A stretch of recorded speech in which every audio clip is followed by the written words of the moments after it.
Okay, أعوذ بالله السميع العليم من الشيطان الرجيم. بسم الله الرحمن الرحيم. الحمد لله والصلاة والسلام على من لا نبي بعده الذي حمل لواء الدعوة وبلغ الرسالة وأدى الأمانة ونصح الأمة وجاهد في الله حق جهاده صلوات الله عليه وعلى آله وصحبه أجمعين. رب اشرح لي صدري ويسر لي أمري واحلل عقدة من لساني يفقه قولي. Allahumma adina wahdi bina waj'alna sababan liman ihtada. Assalamualaikum warahmatullahi wabarakatuh. So, pagkatapos na purihin at pasalamatan ng Allah Subhanahu wa Ta'ala, tayo ay mag-translate ng khutbah. So, sino may idea sa inyo anong nagpaksa ng khutbah kanina? Hajj. Ashurul Hurum. Ito yung mga sagradong buwan. Particularly ang buwan ng Dhul Qa'dah. Hindi Qaida. Ang tama dyan is Dhul Qa'dah. Okay? Dhul Qa'dah ano yun? Terrorist yun. Okay? Al-Qaeda. Okay? Al-Qa'dah. Dhul Qa'dah. Ninaw? So ano yung mga natatanging 4 na buwan? Ano yung itinuring na sagradong buwan? Sino makapagbabanggit bukod sa Dhul Qa'dah? Rajab? Dhul Qa'dah? Dhul Hajj? At saka Muharram. Okay? So ito yung 4 na buwan. Ramadan, of course, araw ng pag-aayon na yun, pero hindi siya kabilang doon sa Ashurul Hurum o itinuring na sagradong buwan. Hindi na mga kapatid. So, inshallah ating i-explain, kasi yung kanyang khutbah umikot lang naman sa isa sa aya na binanggit niya sa Surah At-Tawbah, verse 36 ng banal na Quran. Sinabi ng Allah Subhanahu wa Ta'ala, "Ba'udhu billahi minash shaitanir rajim. Bismillahirrahmanirrahim. Inna iddatash shuhuri 'indallahi 12 shahra fi kitabillahi yawma khalaqas samawati wal ard. Minha arba'atun hurum, dhalika ad-dinul qayyim, fala tadhlimu fihinna anfusakum wa qatilul musyrikina kaffa kama yuqatilunakum kaffa." Okay, so ang ayon na ito mga kapatid sa pananampalatayang Islam ay nagpapahiwatig sa bilang ng mga buwan sa loob ng isang taon na kung saan yung pagkakaalam natin is 12, right? 12 months sa loob ng isang taon. Subalit, yung kaalaman na ito ay noon pa man, ay nung nilikha ng Allah Subhanahu wa Ta'ala ang ibig sabihin yung universo, no? Walang duda ay meron ng 12 months. Umiikot lang at paulit-ulit lamang mga kapatid sa pananampalatayang Islam. You know? So bago pa nila na-discover yung bagay na ito based sa mga Gregorian calendar o ano pa mga Chinese calendar. Chinese calendar na ba? Ilan ba yung buwan sa kanila? Paano? Wala namang mga Chinese pala dito. Okay. Ha? Ha? Sino yan? Ano yan? Mushi-mushi. Okay. Mushi-mushi ano ni? Okay. So kaya sabi ng Allah Subhanahu wa Ta'ala, "Inna iddatash shuhuri 'indallah." Tunay na ang bilang ng mga buwan sa paningin ng Allah, sa batas ng Allah Subhanahu wa Ta'ala, 12 shahra. Ay 12 months. Okay? 12 months. So, 12 months talaga yung mga kapatid. Walang labis, walang kulang. Pero ang pangalan, later lang, nagkaroon ng pangalan regarding sa tinatawag na Gregorian calendar. Siyempre, ang mga pangalan ito yung mga Arabo. Similarly, ganun yung sa Hijra calendar. Sa Gregorian calendar, ganun din. 12 months pero magkakaiba-iba yung pagbigay ng pangalan. Nagkaiba-iba lamang sa pagtukoy ng araw o bilang ng mga araw sa loob ng isang buwan. Kasi sa Hijra calendar o sa Islamic calendar ay meron lamang araw sa loob ng isang buwan, 29 and 30 days. Walang labis, walang kulang doon. Hindi pwede maging 31, hindi pwede magiging 28. Kasi nakabatay yan sa buwan.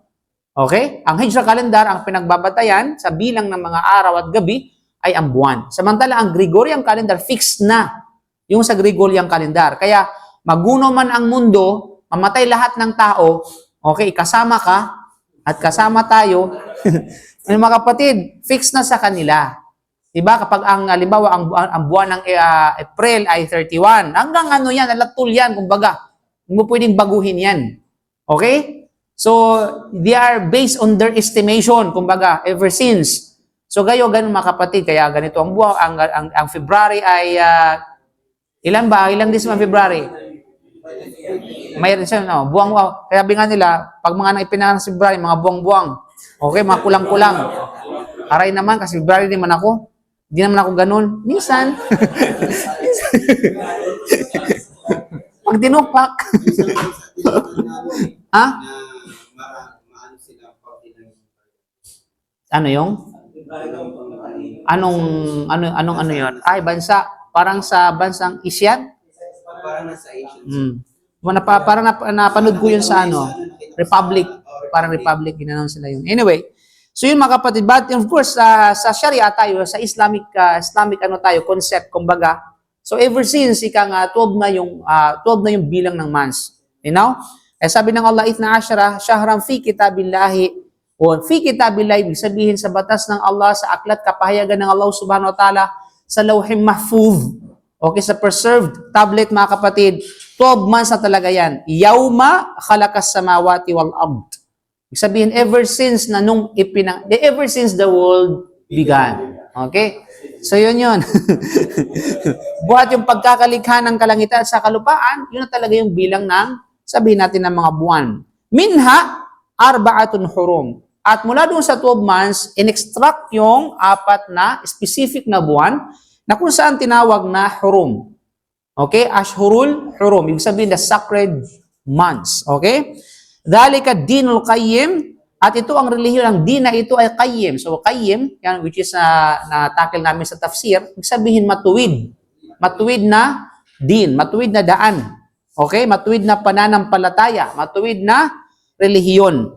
Kaya't fala tadlimu fihinna, at pagkatapos nagbigay ang Allah subhanahu wa ta'ala ng isang payo, kumbaga, sabi niya fala tadlimu, na kung kaya wag kayong gumawa ng dhulm dito. So fihinna, ang hina tumutukoy dito ay tumutukoy sa 4 sacred months. Okay? At fala tadlimu fihinna, wag kayong gumawa ng mga karumal-dumal na krimen. Any dhulm, kumbaga. Okay? Ibig sabihin, any injustice and corruption, ay hindi ka pwedeng gumawa. Okay? Of course, as a human being, paano yan? Ang hirap naman kung perfect tayo sa 4 months na yun. No? Sa mga buwan na yun. Diba? Kasi we are human.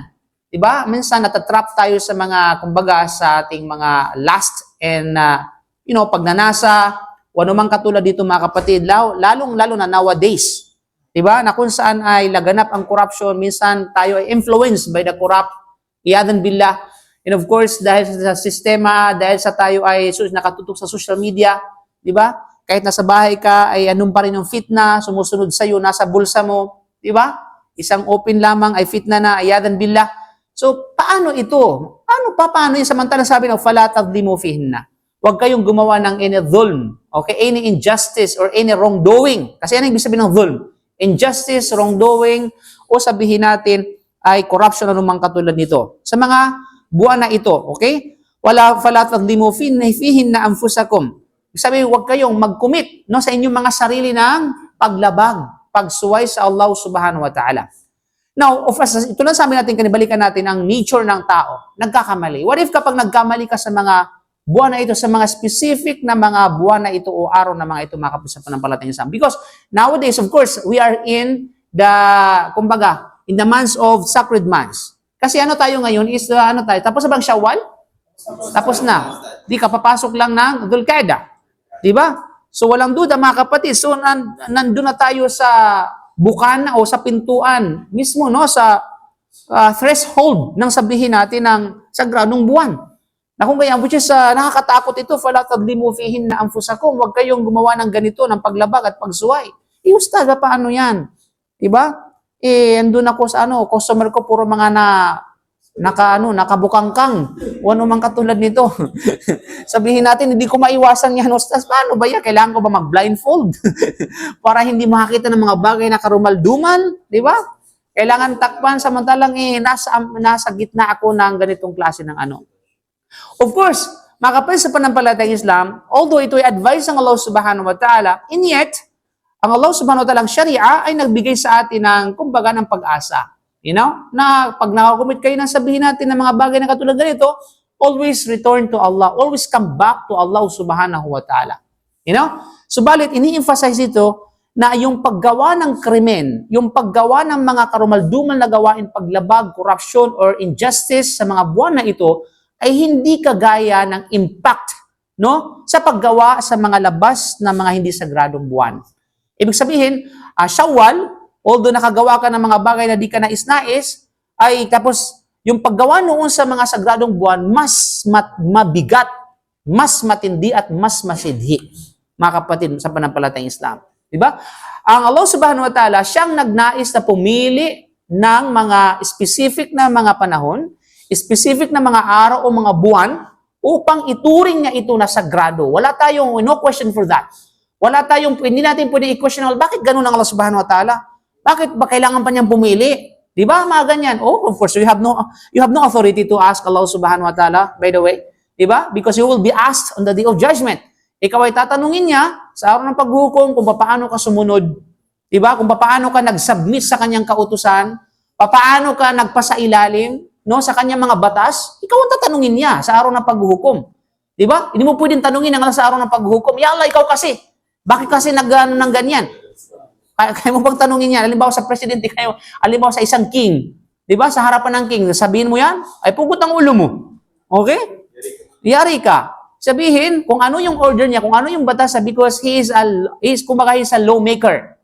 Siya yung tagagawa ng batas. You know? Kaya naman, wala kang karapatan na i-question siya. Bagkus, kinakailangan sumunod sa kung ano yung kanya mga kautusan sa abot ng iyong kakayahan. You know?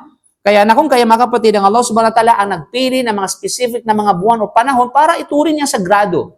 At ito yung magiging circumstances kapag gumawa kayo ng mga karumal-dumal dito. At the same time, ganoon din sa lugar. Ano mga lugar na tinuring ng Allah na sagrado? Na ang paggawa ng karumal-dumal na krimen, o sabihin natin yung paglabag sa kanyang mga batas, kapag ginawa mo sa lugar na ito ay mas mabigat kumpara doon sa labas. Katulad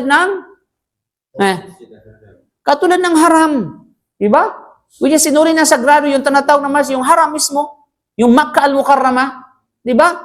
Walang duda. Yung paggawa ng krimen sa loob ng Makkah ay mas mabigat kumpara doon sa paggawa ng krimen sa labas ng Makkah. Ganun pala usas. Alhamdulillah, nasa labas tayo ng Makkah. Okay. Natuwa ka pa, ha? Okay. So yun mga kapatid sa panampalatayang Islam. Kaya naman, ang Allah subhanahu wa ta'ala ay nagtalaga ng mga, sabihin natin, ng mga buwan na ito, may tatakil natin, bakit ito itinuring or kinonsider na sabihin natin na sagradong mga buwan, mga kapatid. Kahit waqatilul musyrikin kafa, kama yuqatilukum kafa. Ito regarding sa baka misinterpret ng mga nakikinig sa atin, mga kapatid. No? Tunghayan na lang natin yung tafsir at hindi ito puwang para sa bagay na ito, mga kapatid, sa panampalatayang Islam. Kaya naman, ginawa ng Allah subhanahu wa ta'ala yung 4 na sagradong buwan na ito, mga kapatid. At pagkatapos ito ay tinafsir, binigyan ng linaw ng Propeta Muhammad sallallahu alaihi wasallam. Kasi sa aya, mujmal ang tinatawag na ayang. Ibig sabihin ay, general information lamang. 4 na buwan. Pero hindi tinukoy sa banal na Quran yung kung ano yung 4 na buwan. Di ba? Ang tinatanong ko sa inyo kung ano yung 4 na buwan.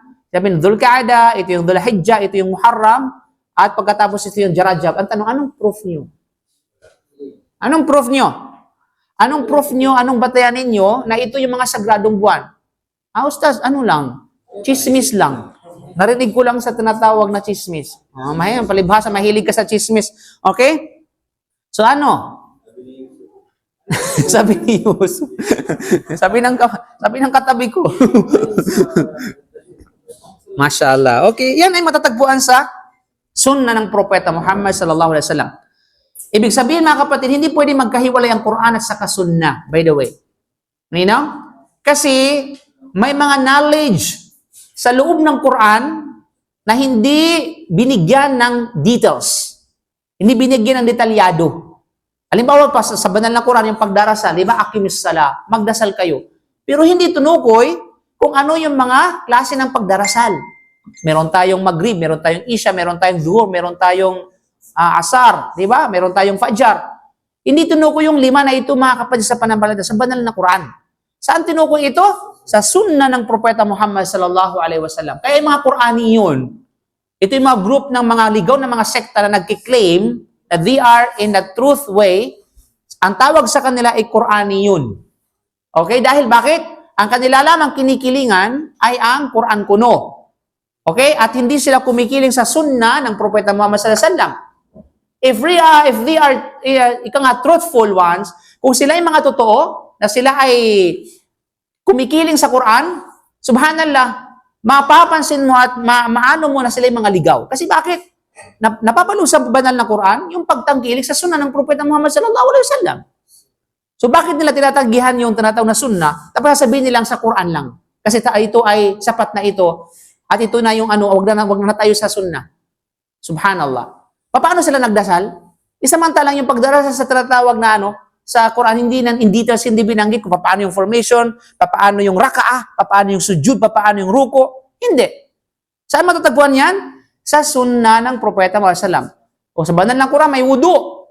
Magwudu, mayroong ayatul wudu, mga kapatid.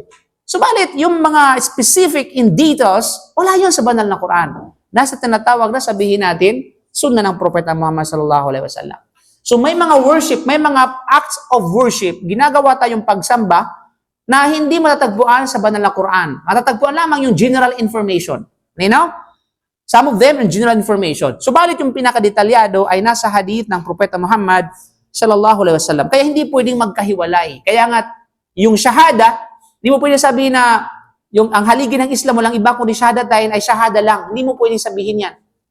Kaya nga, ang haligi ng Islam, unang-una ay ang shahadatain. Diba? Asyhadu an la ilaha illallah wa asyhadu anna Muhammadar Rasulullah. Hindi mo pwede sabihin, ang shahada ng Islam, ang una ay shahada lang, wala na yung Muhammadar Rasulullah. Hindi pwede. At hindi sila pwedeng tinatawag na paghiwalayin na ang unang shahada ay unang haligi, ang pangalawang shahada ay pangalawang haligi. Hindi. Okay, kasi yan, mga kapatid, yung tinatawag na ikhlas wal mutaba'ah. Ibig sabihin, nandyan yung tinatawag na katapatan at ang mutaba ay ang pagsunod sa mga pamamaraan ng Propeta Muhammad sallallahu alaihi wasallam. Kaya, okay, regarding sa bagay na ito, sinabi ni Propeta Muhammad sallallahu alaihi wasallam sa kanyang Hajjatul Wida, sa kanyang farewell Hajj, sabi niya, inna zamana qad istadara ka hayati yawma khalaqallahu samawati wal ard. Tunay na ang panahon, no, ay paikot-ikot lang, parang bilog, na kung saan kapag yung isa ay umikot, babalik din yan sa kung saan siya nagsimula. Ganon yung panahon, mga kapatid, sa pananampalatayang Islam. Di ba? Ibig sabihin na yung mga history na nangyari sa atin ngayon, yung mga nangyari sa atin ngayon, history speaks itself. Yung mga kaguluhan, wala na yun. Una, mayroon ng kaguluhan, inulit lang. Di ba? Yung mga dinobyo, wala. Yung mga dinobyo, bago pa din nagkaroon ng dinobyo, mayroon ng mga naunang dinobyo. Di ba? Yung kasi yung panahon paulit-ulit lang din. At ganon din ang Islam. Ang isa may paulit-ulit lang. Di ba? Kung magsawa ka, bahala ka. Okay? Kung magsawa ka. Pero sa totoo lang, ito'y paulit-ulit na. Kasi bakit hindi na kompleto na yung Islam? Hindi natin pwedeng dagdagan, hindi natin pwedeng bawasan ng Islam. Di ba? Nawala ang Propeta ng Sallam, binawian ng buhay, kinuha ng Allah subhanahu wa ta'ala, iniwan sa atin na kompleto na at ganap na. Kaya wag tayong mag-innovate, wag tayong gumawa ng mga inobasyon, ng mga bagong katuruan, at ipapasok natin sa Islam na para bang sinabing kulang ang Islam at ito ang akin ay magpapapuno dito. Yadan billah. Di ba? So wag mga kapatid sa pananampalatayang Islam. Ang Islam ay kumpleto na. So pag-aralan mo lamang. Ang problema ka, puro ka basketball, hindi ka nag-aral. Yan ang problema eh. You know? Diba? Pag natalo ka, iiyak ka. Okay? Yaw makalakas sa mawat mo. Kaya, asa na to? Ithna asyara syahra. Kaya ang sabihin ng isang taon ay mayroong napapaloob na 12 months, minha arbatu hurum, at mula rito yung 4 na sagrado, thalathatun mutawaliyat, at yung yung unang 3 ay magkakasunod-sunod yun. Yan ay walang iba kundi yung Dhul-Qa'dah, after ng Dhul-Qa'dah, Dhul-Hijjah, at after ng Dhul-Hijjah ay walang iba kundi ang Muharram, yung first month of the year, of Hijrah calendar. Then yung tinatawag na Warajab Mudar alladhi bayna Jumada wa Sha'ban. Ibig sabihin, at saka yung Rajab sa pagitan ng Jumada al-Awwal, Jumada al-Akhir, at saka tinatawag na Sha'ban. Okay? So yung mga kapatid sa panampalatayang Islam. So dito, sabi na Ibn Abbas radiyallahu anhu, sabi niya, ikhtasallahu arba'ata ashur ja'alahunna huruman, pinili ng Allah, ginawang particular ng Allah subhanahu wa ta'ala yung 4 na buwan na ito bilang sagrado.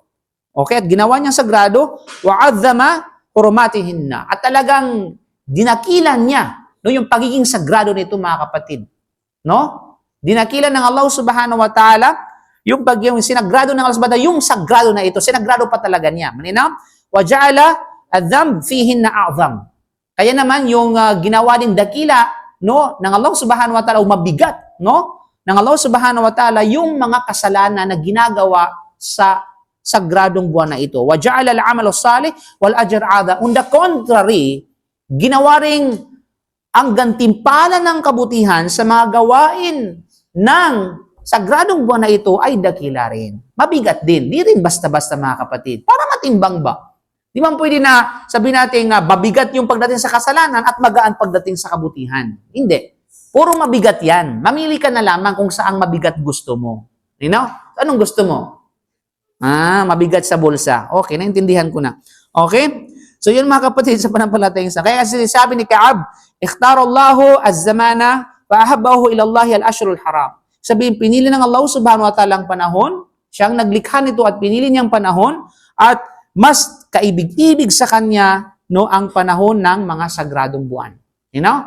Kaibig-ibig sa kanya. So, what we understand, from the statement, na since na ito'y kaibig-ibig sa Allah subhanahu wa ta'ala, kaibig-ibig din yung mga gawaing kabutihan para rito, mga kapatid.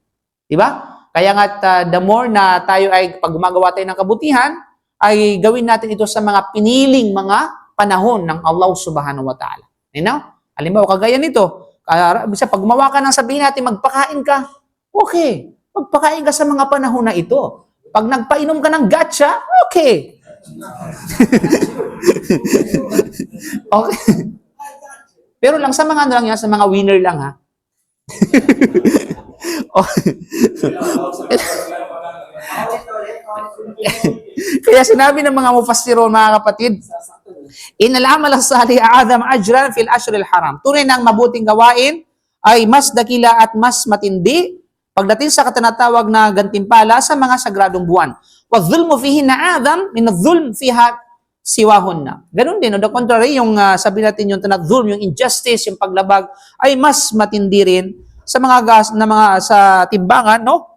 Kayo kumpara doon sa mga sabi nating labas sa mga buwan na ito. Wa in kana dhulm ala kulli hal aziman, although yung dhulm, injustice itself, mabigat talaga yon. Seryoso talaga yan.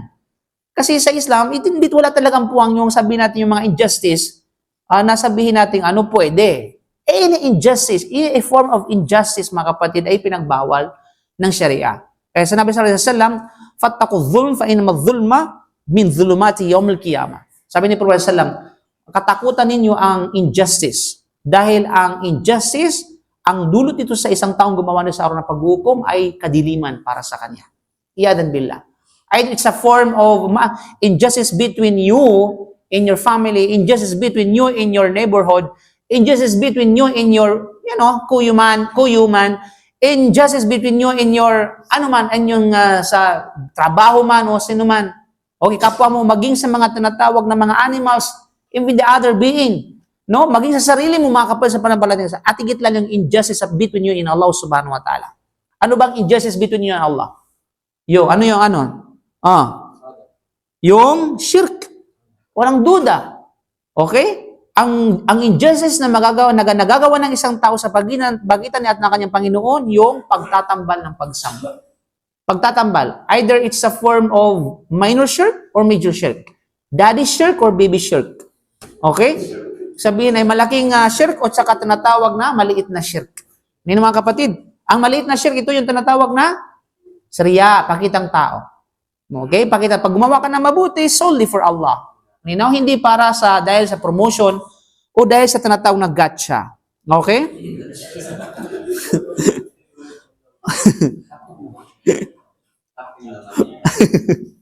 So yun, mga kapatid, sa panampalatayang Islam. Kaya dito, mga kapatid, ay walang duda, higit lalo, nabanggit kanya kanina, yung tungkol sa, siyempre, papalapit na yung Hajj. Sino bang mag-Hajj sa inyo? Mayroon bang dito, mayroong programa ang Islamic Center na ito for Hajj for this year? Wala? Wala ba? Meron. Wala? Kasi I think yung SCD bari constant talaga sila, no? Yearly talaga, mashallah tabarakallah. So wala. Pero sino nakapag-Hajj na dito? Yung talagang ma-experience na sa Hajj. Mashallah. Yung mas marami yung wala.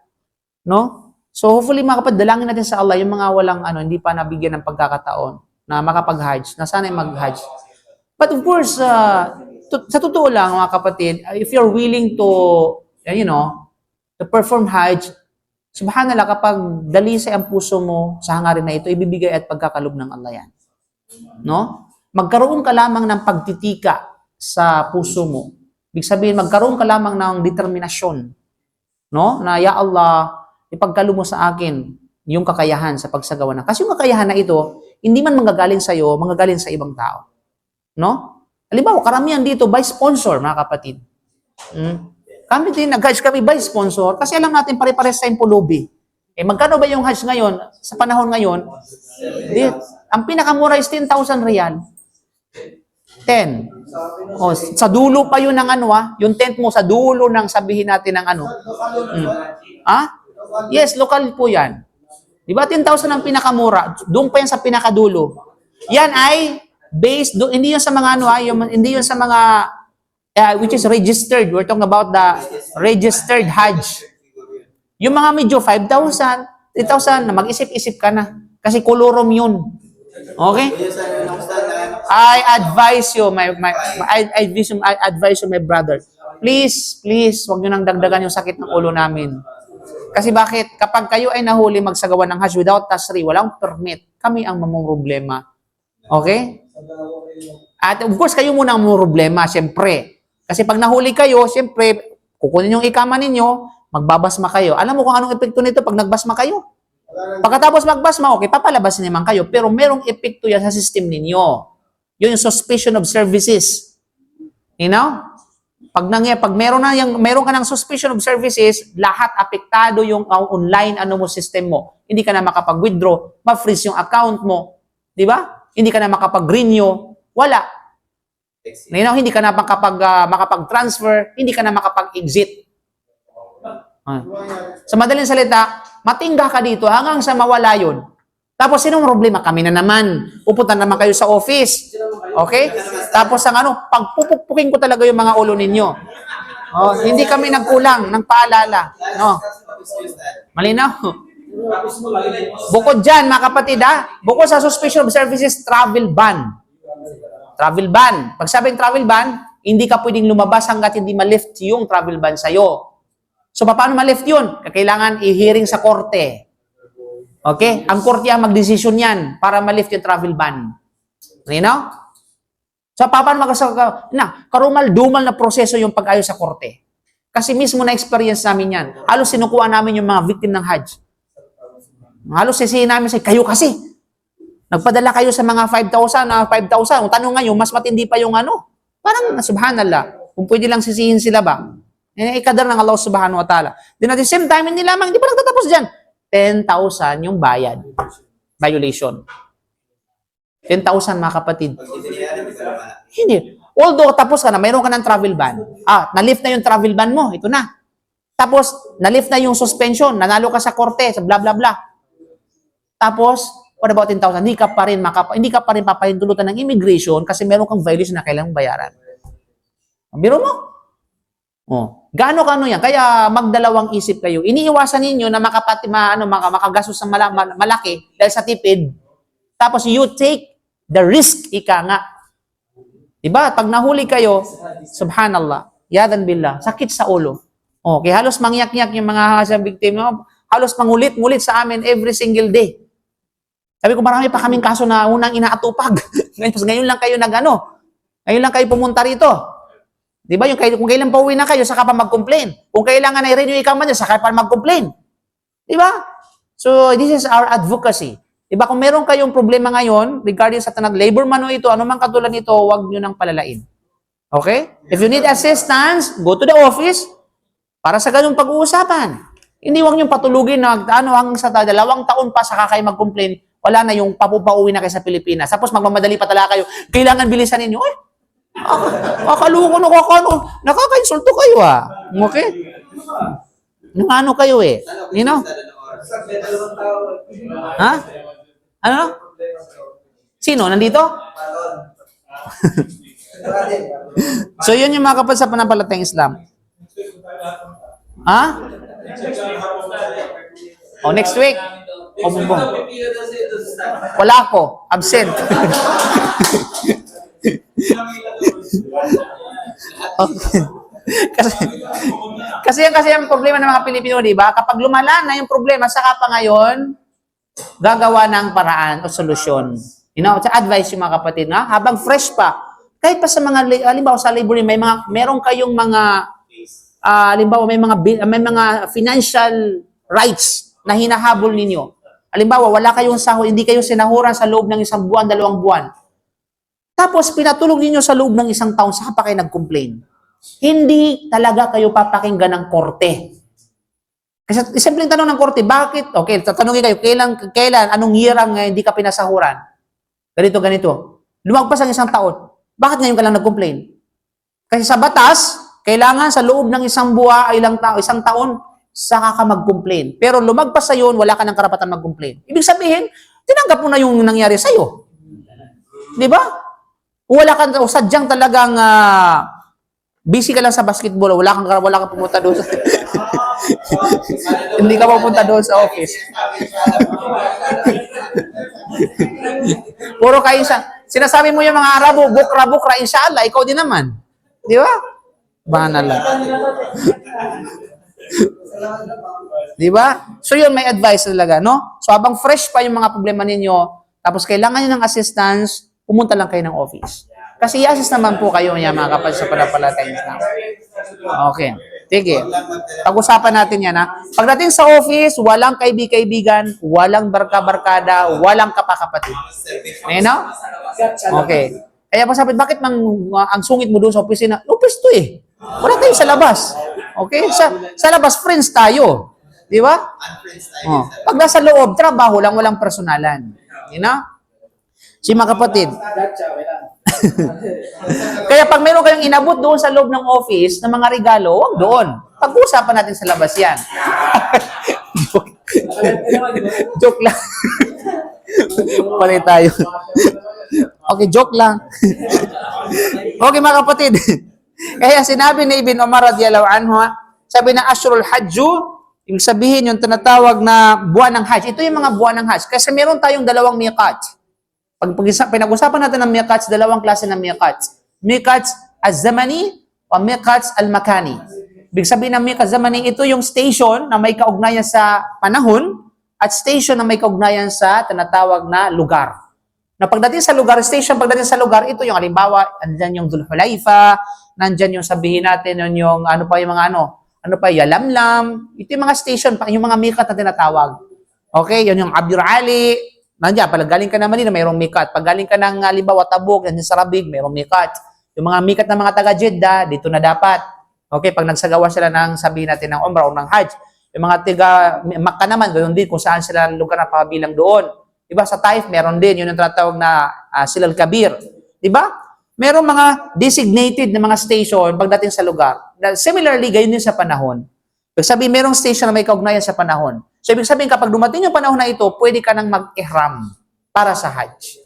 Okay? At yun, kapag halimbawa, kailan ba yung mikats ng, ano ba yung mikats ng sabihin natin ng panahon pagdating ng Hajj? Pagdating sa panahon. Ibig sabihin, kapag dumating yung panahon na ito, pwede ka nang mag-ihram para sa Hajj. Ano yun? Ano yun? Sa mga nag-Hajj na, may experience na. Google mo no. I-Google mo. Okay. Yung Shawwal ba ay kabilang doon? Yung Shawwal? Kabilang ba doon sa mikats ng zaman? Ibig sabihin, pag dumating yung tinatawag na Shawwal, pwede ka na mag-ihram para sa Hajj?